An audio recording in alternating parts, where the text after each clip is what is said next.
exagero, é impossível enumerar as abordagens, porque isso diz respeito ao comportamento humano e isso é uma situação variadíssima. Então, a psicologia tem várias abordagens. Eu vou começar com a psicanálise, porque a psicanálise não teve a mesma origem que as outras escolas da psicologia. Foi surgiu à parte, né? Freud estudava e ele, a partir de uma série de situações, uma determinada paciente, ele começou a criar uma teoria, descobriu o inconsciente e desenvolveu essa teoria e com todas as coisas que diziam a respeito. Então, busca interpretar o determinismo psíquico do inconsciente que se expressa na forma de desejos e conflitos. Paralelamente, mais ou menos na mesma época, lá nos laboratórios de Leipzig, havia uma fusão entre a filosofia e a fisiologia que tentava explicar os processos psíquicos, mas era uma outra escola. Então, surgem as outras escolas da psicologia. Então, a gente pode falar da psicologia comportamental. Na realidade, a gente está dando um salto aí, porque aconteceu muita coisa antes disso, mas não é o objetivo aqui esmiuçar muito essa situação. A psicologia comportamental considera o comportamento observável, aquilo que a gente vê e pode mensurar e modificar.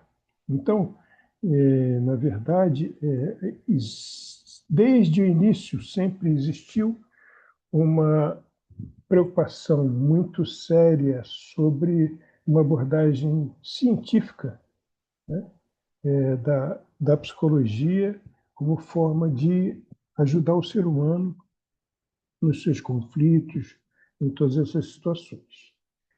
Depois surgiu o cognitivismo, que estuda os processos mentais como atenção, percepção, memória e linguagem. Isso diz mais respeito ao início lá em Leipzig, porque, na realidade, o cognitivismo é um desenvolvimento desse viés de pesquisa, né?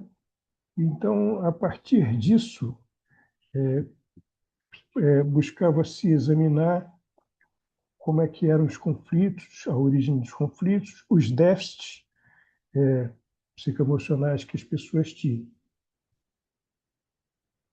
Aí surge a psicologia humanista. Alguns teóricos, né, como Maslow, Rogers, eles partiam do princípio que a pessoa existe primordialmente como um ser livre e fundamentalmente bom. Isso foi uma coisa muito importante, uma percepção muito importante, porque enquanto antes disso se buscava considerar que o ser as coisas aconteciam de uma maneira assim muito aleatória, essa teoria humanista partiu do princípio que o ser é fundamentalmente positivo, bom, né? E que existe para tentar seguir esse caminho, conscientemente promovendo o autoconhecimento, autonomia e autorrealização. Ajuda a pessoa a ser quem realmente é. Então, isso diz respeito ao caminho baseado no autoconhecimento. Todos esses pareceres dessas escolas são importantes para o tema que a gente está estudando, pelo seguinte, porque o idoso, né, é alguém cujo modo de ser representa o desenvolvimento daquilo que foi antes, né, nas outras fases da vida. Aí surge a psicologia analítica com o Carlos Gustavo, o Jung, né? Então, esse ponto também é muito importante porque, mesmo de uma maneira que busca ser científica e cartesiana, vamos dizer assim, pragmática, Jung falava em espíritos. Ele foi um profundo pesquisador de todos os fenômenos que ocorriam, mas O que que ele falava? Ele dizia que mesmo que não possamos provar que os espíritos existam fora da mente, quer dizer, personificados fora da pessoa, né, como outra entidade, a experiência deles é real para a psique. Então, nós podemos dizer que Jung foi o em cima do muro mais honesto que a gente poderia conceber, né? Então, para Jung, muitas experiências relatadas como de espíritos poderiam ser compreendidas como manifestações do inconsciente. Fica parecendo que a gente está querendo ser, assim, falar muito de psicologia e pouco de envelhecimento, mas não. A gente tem que compreender isso para compreender o papel da psicologia no envelhecimento, né? O inconsciente, surge o inconsciente, a ideia de inconsciente coletivo, que é como se algo existisse num nível mais profundo, para além do inconsciente pessoal, como um reservatório psíquico comum a toda a humanidade. Então, Jung lança a teoria dos arquétipos, que são modelos universais de experiências que se expressam por símbolos como a mãe, o sábio, a sombra, o herói, etc., que aparecem em sonhos, mitologias, religiões e formações culturais. Aqui é importante também fazer uma ressalva, porque a ideia de arquétipo não era originalmente de Jung. Ele tomou isso da filosofia grega tardia, e ele mesmo diz que a ideia de arquétipo ele pegou de Platão, né? De quem ele dizia que foi o primeiro a ver um lugar para essas coisas fora do ser. Platão tinha uma ideia muito interessante. Ele dizia que existia um lugar onde o real era mais real. Quando a gente lê isso, a gente entende que, na verdade, não há como não pensar que o desenvolvimento espiritual leva as pessoas, a evolução espiritual leva as pessoas a ter ideias diferentes da realidade. Então, nós vamos também progredir nesse sentido. Nós estamos num estágio de proteção, de compreensão da realidade e vamos evoluir nesse sentido. E porque isso é importante, porque a partir de Jung pôde haver uma confluência na pesquisa sobre as questões espiritistas, né, espirituais. Na realidade, eu acho, particularmente, que os materialistas exultaram quando viram isso, porque, bom, então esse negócio de espírito é inconsciente. Ai, que susto, pensei que esse negócio existisse mesmo. Então, eles passavam a pensar dessa maneira, né? Então, por isso é que a gente acha que Jung pode parecer ter prestado um grande serviço, mas ele também prestou serviço a quem não acreditava em espírito. Então, para ele, mediunidade era uma coisa lá do inconsciente que se expressava é, como forma do inconsciente coletivo profundo, né? Então, vindo da psicologia analítica junguiana e juntando também o aspecto positivo da psicologia humanista, surge a psicologia transpessoal, que amplia o olhar da psicologia, incluindo a dimensão espiritual e a expansão da consciência. Mas aqui já considerando mesmo, embora a grande parte da psicologia transpessoal seja baseada em Jung, na psicologia analítica, nós vemos que aqui já existe uma certa liberdade de pesquisa que considera coisas mais profundas em outras direções, né? E nós não podíamos deixar de citar o psicodrama e o gerontodrama. O Moreno foi um psicólogo, filósofo, médico também, ele também era dramaturgo, então ele criou um trabalho de psicodrama em que as pessoas faziam, vamos dizer assim, dramatizavam coisas da vida e a partir disso, se formava todo um campo terapêutico. Esse Leopoldo Rosen, né,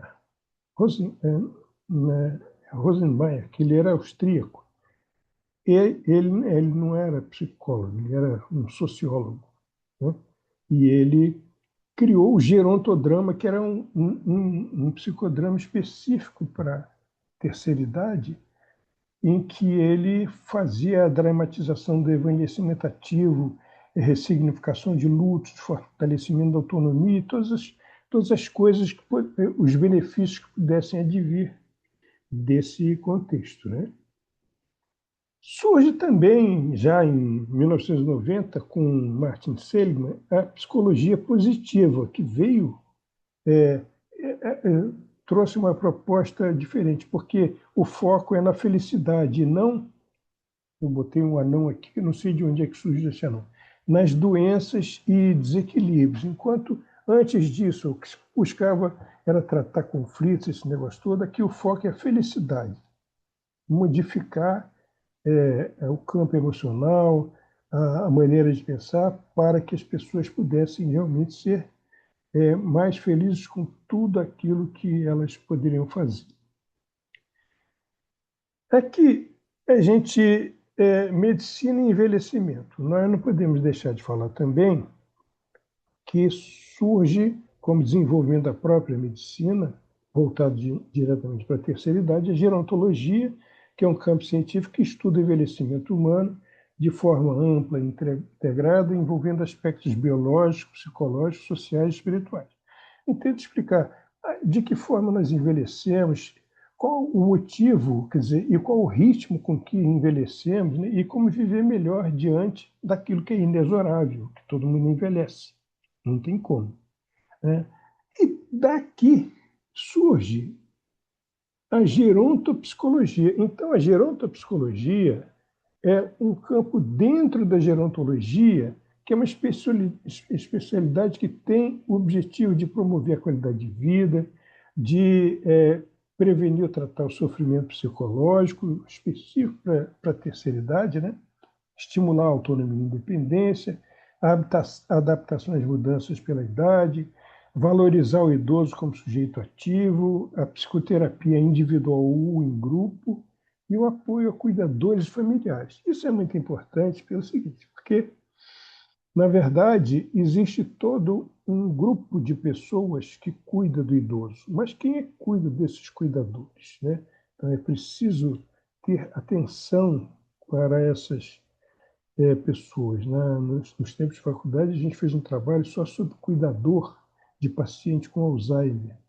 E é um grande, muitas vezes uma situação muito difícil mesmo, porque eles é muito complicado você ver os seus pais, os seus parentes, como que mudarem o comportamento e ter que cuidar disso. Na realidade, como espíritas, nós sabemos que é uma atividade propícia para uma série de coisas muito importantes.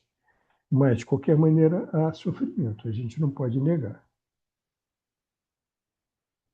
Deixa eu botar aqui. Aqui a gente tem que falar sobre a condição de asilar o idoso. Isso é uma coisa muito importante no nosso estudo aqui, porque existe a ética e valores familiares. Então, qual é a real intenção de asilar um idoso, né? Existem motivos muito legítimos, que é de cuidar melhor, as pessoas têm que trabalhar e têm que prover o ambiente familiar, e nem sempre é possível fazer tudo. Quando, de repente, o idoso pode ficar muito bem e ser muito bem cuidado no ambiente e ser frequentemente visitado. Mas existem também situações que nós sabemos das pessoas que simplesmente esquecem o idoso no asilo, lavando as mãos e achando que ele já lá está sendo cuidado e muitas vezes não é exatamente isso que acontece. Qualidade de vida e segurança. o que é melhor do ponto de vista do idoso. Às vezes, o idoso tem uma saúde cognitiva na qual ele pode decidir se ele quer ir ou não. E isso tem que ser levado em consideração. Não é? Porque é que, não, ele não, tem que ir, mas às vezes ele realmente isso está sendo feito à revelia dele. Né? Condições das instituições, a qualidade de tratamento e cuidado. Ora, uma instituição, um asilo, uma casa de idosos, na realidade, nós vamos falar a respeito disso, existe a questão do custo, mas nem sempre há ali qualidade, porque tem que se verificar direitinho aquele ambiente, como é que ele é, o que que ele pode, no que ele pode realmente beneficiar o seu parente que está sendo asilado, né? Para que as coisas deem certo. Nem sempre a instituição, existem instituições que realmente visam o interesse comercial, a gente precisa dizer. Né? É, a autonomia do idoso, quem toma a decisão de asilar, a gente já falou a respeito disso, medicalização da velhice, tratar o envelhecimento como doença. A gente sabe que nem sempre as pessoas que trabalham no asilo podem deixar, ali promovem um tratamento humano aqueles idosos. Eles simplesmente consideram aquilo um exercício profissional e tratam aquilo como doença, tem que fazer isso, tem que fazer aquilo. E não nunca é bom deixar de considerar que essa visão da velhice como doença é, pode nem ser referida verbalmente, mas ela é claramente perceptível por aquele que está sendo tratado ali. Solidão e saúde mental é o isolamento de familiares e amigos. Às vezes, os familiares esquecem o idoso lá e vão de vez em quando visitar e já acham que é um trabalho visitar. Mas não, muitas vezes existem familiares que estão lá toda semana visitando, é, buscando saber realmente o real estado daquele idoso, como é que ele está sendo tratado. A instituição, nós conhecemos através da auxílio, a gente pode falar isso, não tem problema nenhum. No auxílio Joanice, nós tentamos, Ricardo e eu, tentamos um lugar chamado Legião do Bem, lá no Meia, e lá eles são um modelo de instituição, não só em termos de custo, em termos de... Tanto é que não tem vaga lá. E eles buscam fazer aquilo que deve ser feito. Na realidade, um asilo espírita, então eles têm uma visão muito humana daquela situação. Saúde e espiritualidade. O significado de espiritualidade para as ciências da saúde. Então, a gente aprende aqui que a ciência médica, as ciências do cuidado, não têm a mesma ideia que nós sobre espiritualidade. A espiritualidade é entendida e considerada como uma dimensão do ser que deve ser usada para o seu bem-estar. Até aí tudo bem. Né? Mas é que não diz respeito a considerar a existência do espírito, mas considerar a parte espiritual do ser como uma dimensão, a parte dentro dele, que deve ser considerada assim. Na saúde mental, são as estratégias para enfrentamento das vicissitudes e manutenção do equilíbrio psíquico. Na saúde física, a melhora da condição cardiovascular, adesão a tratamentos, como o tratamento quimioterápico. Então, existem médicos, psicólogos e cuidadores que não creem em espíritos, mas consideram a espiritualidade do ser como algo que deve ser levado em consideração. Na abordagem clínica, consideração e sensibilidade pelas crenças de quem é cuidado. E isso não pode ser de outra forma. E aqui, o importante é que existe uma interface entre as crenças de quem cuida e as crenças de quem é cuidado. Então,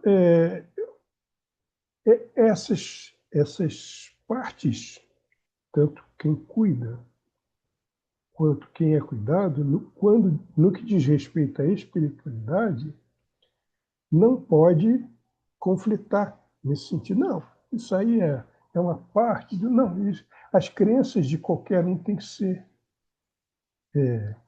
respeitadas, sejam quais forem. Porque o bem-estar espiritual considerado pelas ciências da saúde diz respeito a que a pessoa esteja bem dentro das suas crenças. Né? Cultura e envelhecimento. É a forma como o idoso é visto e cuidado através do tempo nas várias culturas. É importante falar disso, porque existe toda uma percepção cultural que leva em consideração consanguinidade, herança genética. Então, as pessoas são assim porque o pai era assim, porque a família era assim, é uma questão genética, e tudo isso. E quando, na verdade, isso pode ter um peso significativo. Eu conheço pessoas que não são espiritualistas, que elas dão tanta importância a essa questão, à herança genética, que, na realidade, existem culturas que fazem uma seleção das pessoas que devem se unir com base nos dados genéticos. Se alguém, por exemplo, no Oriente mesmo, se alguém apresenta um tipo de doença, eles já acham que aquilo ali vai ter uma expressão genética que pode atingir os filhos e todas essas coisas. Né? Existem, culturalmente, nós vemos, existe a necessidade de ser valorizado como jovem. Então, você vê uma pessoa de certa idade que ela busca se apresentar de maneira a parecer jovem, dá muita importância a isso. Ela não é como se ela não aceitasse o passar do tempo. Então, quando verifica que isso é algo que tem que acontecer, isso traz até uma certa depressão para a pessoa, que está ficando velho e tal, não sei o quê, e não é só mulher, não. Muitas vezes isso gera um problema, e pior, que é um problema não referido. É um problema que a pessoa vive e que ela não verbaliza aquilo, mas que algo está tendo uma importância psicoemocional forte na pessoa. E no Oriente a gente vê a valorização e a importância social. No Japão existe Dia Nacional do Respeito ao Idoso. Eles são lá muito valorizados como seres de sabedoria, que dão conselho. Mas não é só essa situação. Fazendo esse estudo, eu li que recentemente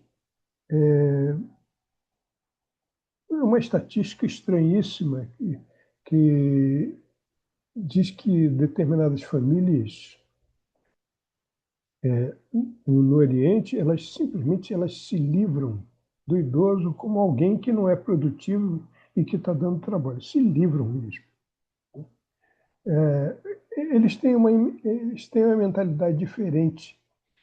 Todo mundo quer ser produtivo. Na China, por exemplo, eles valorizavam tremendamente no campo o nascimento de um ser masculino e ficavam entristecidos quando viam que era um ser feminino. Então, o que aconteceu com a China, ainda mais com esse negócio de proibir ter mais de um filho durante um certo tempo, isso causou um transtorno na população, porque havia muito jovem homem que não tinha com quem casar, porque não existia mulher. Então, ele, na realidade, isso mostra que a gente tem que seguir a natureza. Não adianta a gente tentar misturar essas coisas de acordo com as convenções, porque lá o Estado é aquela questão totalitária, né? O Estado mandava esse negócio todo, é, conseguiram foi arrumar confusão. Eles valorizam muito permanecer ativos mesmo depois de uma determinada idade e a cultura da disciplina e autonomia na velhice. Tudo isso, existem outros dados culturais, mas não é nosso objetivo nos demorarmos aqui nisso. Espiritismo e envelhecimento. Por que esquecemos o passado quando encarnamos? Isso é uma pergunta que nós fazemos para vocês. Quem quiser se manifestar aí, por que a gente esquece? Né? Nós temos que entender a visão espírita sobre a velhice, que considera que não é o ser que envelhece, mas o instrumento do ser, que precisa ter prazo de validade, pois diz respeito a uma das experiências encarnatórias. Então, esse corpo aqui, ele tem prazo de validade. Um dia isso vai acontecer. Você começa, pode-se dizer que você começa a falecer no dia que você renasce. Na realidade, é o seu instrumento. Né? Mas existe, assim, uma grande impressão, uma morbidez mesmo a respeito da questão da morte, mesmo entre nós espíritos. É claro que é diferente, mas uma ideia de, de muito pesada sobre o pesar da morte, quando na realidade nós temos que pensar no seguinte: lá na oração costumamos dizer: seja feita a vossa vontade, assim na terra como no céu. Mas nós falamos isso, mas nem sempre nós confiamos nisso. Né?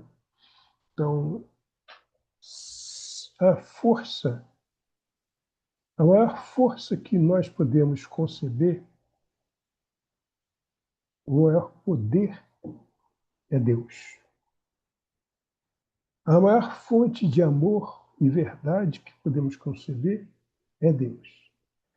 Se essa fonte de poder, amor e verdade permite que depois de um certo tempo o nosso instrumento termine a sua existência, é porque isso tem que acontecer. Nós é que temos que tomar a iniciativa de pesquisar o porquê disso e compreender como a vida é e por que isso acontece.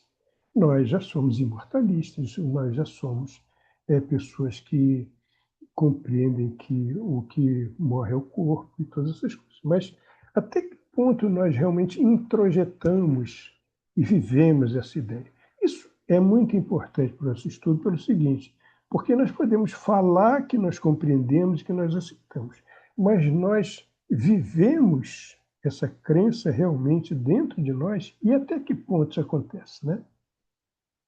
O ser verdadeiro é o espírito, que é imortal, criado simples e ignorante e que necessita evoluir por meio da experiência pessoal, individual, voluntária, espontânea e intransferível. Não adianta. Eu tenho que ter autonomia na minha condição de perceber a vida. A bem da verdade, ninguém convence ninguém de nada. Porque o último crivo da compreensão é o nosso, é o de cada um. Isso é uma coisa individual. Nós é que temos que saber lá, com nós mesmos, até que ponto nós aceitamos ou nós repelimos uma ideia. E isso é muito importante para as nossas vidas, porque adiante a gente vai entender por quê. É impossível ter uma ideia justa e verdadeira do sentido da vida sem ser reencarnacionista. Não é exagero isso. Não há como você entender justiça na vida se você só nasceu num momento e seja do jeito que você tiver nascido e depois você vai embora e nunca mais volta. Não há como você compreender a justiça do Criador dessa forma. E mesmo que você não creia em Deus, que essas pessoas idosas cheguem à senectude sem nenhum tipo de crença, mesmo assim, quer dizer, não há sentido, né? Não há como você entender que você tem o instinto de viver, de progredir, de estudar, de se aprimorar, e depois de um certo tempo isso tudo vai para debaixo de uma pedra e acabou para sempre. Não faz sentido isso, né? Nós temos que considerar a responsabilidade do cuidado com o instrumento físico, porque o espírito não envelhece, ele fica mais experiente. Mas para que essa experiência seja útil, é necessário ter as melhores condições possíveis de expressá-la. Então, se eu vivo de uma maneira com descaso pela saúde física, eu posso apressar o meu retorno e eu vou ter piores condições de expressar a vida, né? Eu vou ter, não vou poder expressar da maneira como eu deveria.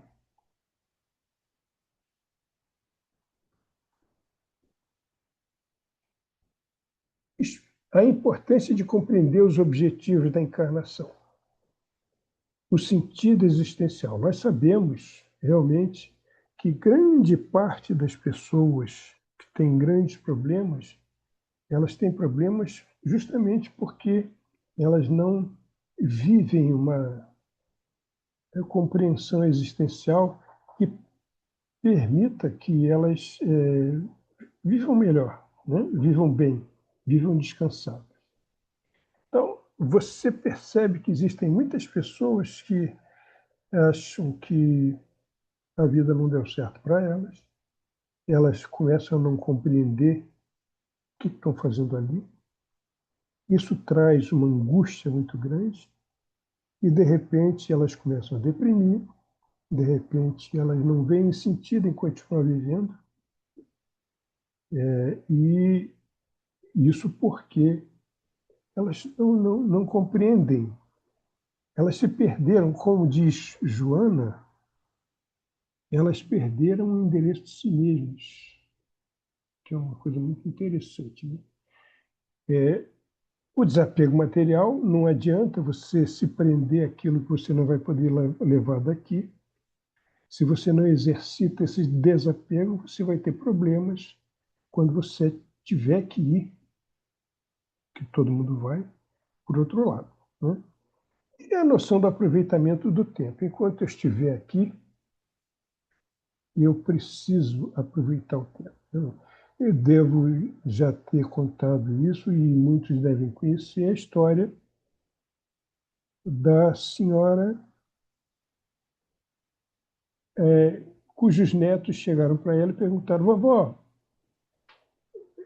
mês que vem é o seu aniversário, o que a senhora vai querer ganhar? E ela de pronto respondeu assim: um violino. Aí os netos se olharam assim: um violino? O que a senhora vai fazer com o violino? Ué, vou aprender a tocar. Vovó, tem gente que estuda violino 10, 20 anos e não toca direito, a senhora com essa idade, a senhora quer aprender a tocar violino? Não, sabe o que é, meu neto? Seguinte, eu na próxima encarnação eu quero ser violinista. Estou fazendo nada aqui, eu começo a aprender desde já. Então, quer dizer, essa, é, essa senhora deu uma noção de aproveitamento do tempo exemplar, né? Porque vamos aproveitar da melhor forma possível o tempo. A preparação para a encarnação, o medo de falhar e a esperança. Então, é importantíssimo compreender que em qualquer fase da vida, quando nós estamos plenos de vida, ou na senectude, nós temos que entender que não é o que nós trazemos da espiritualidade para cá que vai fazer diferença. É o que nós levamos daqui para a espiritualidade. Simplesmente pelo seguinte. Aqui eu vou falar a respeito do caso do suicida ateu do céu e inferno, que é o caso de um suicida que ele, certo tempo depois de ter desencarnado, a pedido de parentes, ele se manifestou na sociedade espírita e ele era um ateu de carteirinha. Ele dizia: eu sou obrigado a crer em Deus. Depois que ele desencarnou, ele viu que eu sou obrigado, ele lamentando, né? Eu sou obrigado a crer em Deus, né? Por que você resolveu desistir da vida? Eu desisti de viver pelo tédio de uma vida sem esperança. Olha o problema existencial, né? Era alguém que não via sentido em viver, porque não havia cultivado esse sentido, voltando para si mesmo a compreensão desse sentido, a busca desse sentido, né? E ele se lamentava: por que não existe o nada? Ele queria simplesmente desistir da vida e deixar de existir.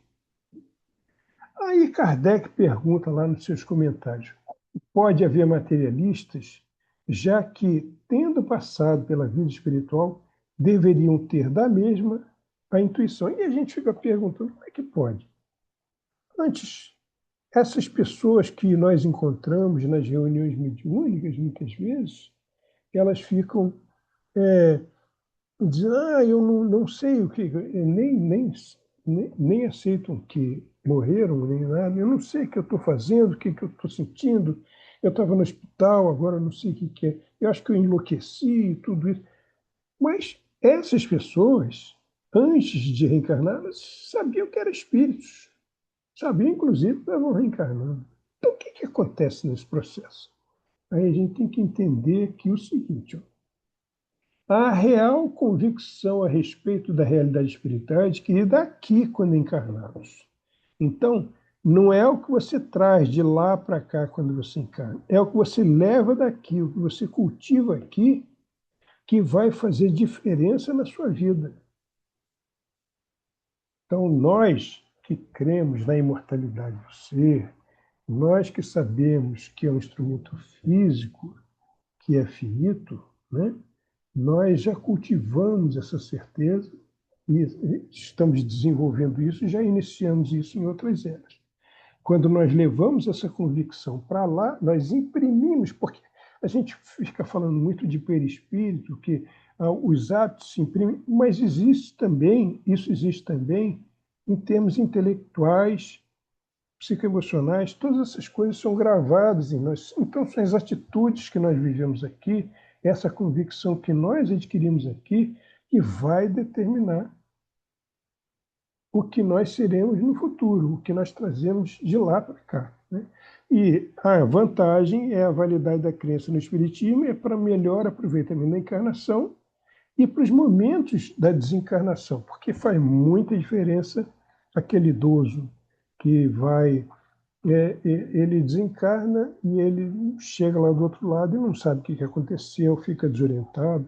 Nós todos, né, nas reuniões, nos cultos do lar, nós oramos muito justamente por essas pessoas que se encontram desorientadas porque não sabem o que lhes aconteceu. Então, é claro que isso implica na qualidade de vida, no envelhecimento e se ele será bem sucedido ou não. E aqui nós podemos dizer que, segundo a abordagem, o envelhecimento bem-sucedido, segundo a abordagem da psicologia, é prevenir de sofrimento emocional psicológico, desempenho físico e psíquico de boa qualidade, envolvimento ativo com a vida, mas visa a melhor qualidade de vida possível, preparando a pessoa para quando deixar de existir. O objetivo é viver bem enquanto a vida. Isso diz respeito a grande parte das escolas da psicologia, né? Então, é interessante que o psicólogo espírita, eu conheço muitos psicólogos espíritas, são psicanalistas, são freudianos. E Freud achava que tudo começava lá da relação de quem nascia com a mãe. E dali, o complexo de Édipo, e ele explicava tudo a partir dali. Mas existem psicanalistas espíritas que aproveitam, quer dizer, a genialidade das coisas que Freud descobriu para partir do ponto de vista espírita, da imortalidade do ser, para cuidar das pessoas. Então, independentemente da escola que as pessoas escolham, que as que mais atraem, mais atraem os que vão trabalhar com isso, sobressai essa crença na imortalidade.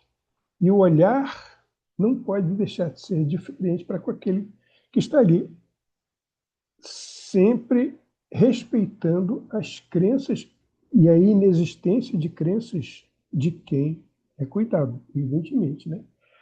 Mas, segundo a abordagem espírita inclui todas as coisas positivas que visam as ciências do cuidado, mas limitando ao instrumento físico o fenômeno degenerativo, ensinando a pessoa a aceitar a velhice como fase natural que prepara o fim de um estágio que objetivou o enriquecimento da vida espiritual.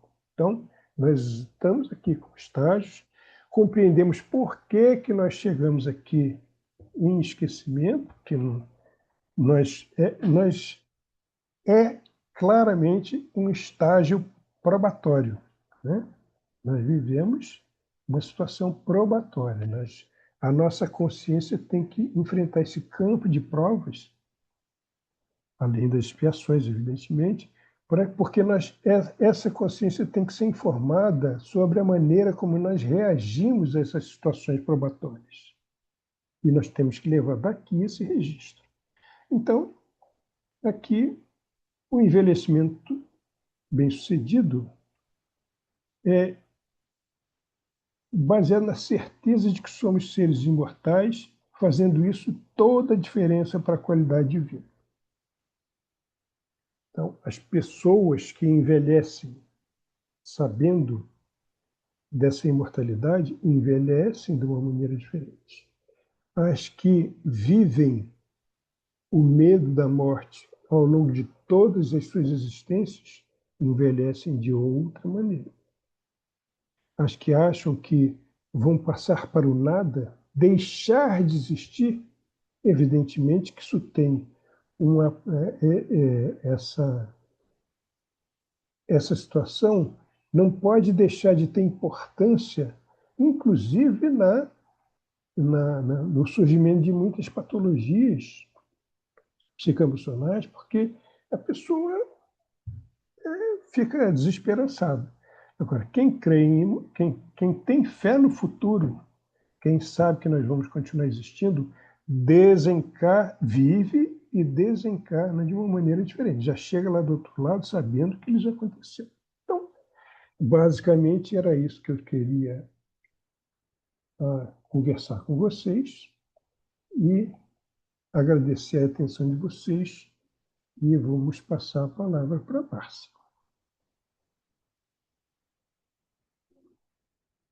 Você está com o seu som desligado, Márcia. Eu quero parar a gravação Tá. e vou pedir para tu fazer a prece, só que eu não consegui parar a gravação aqui ainda. fazer a prece de encerramento. Bom, muito bem. Então, vamos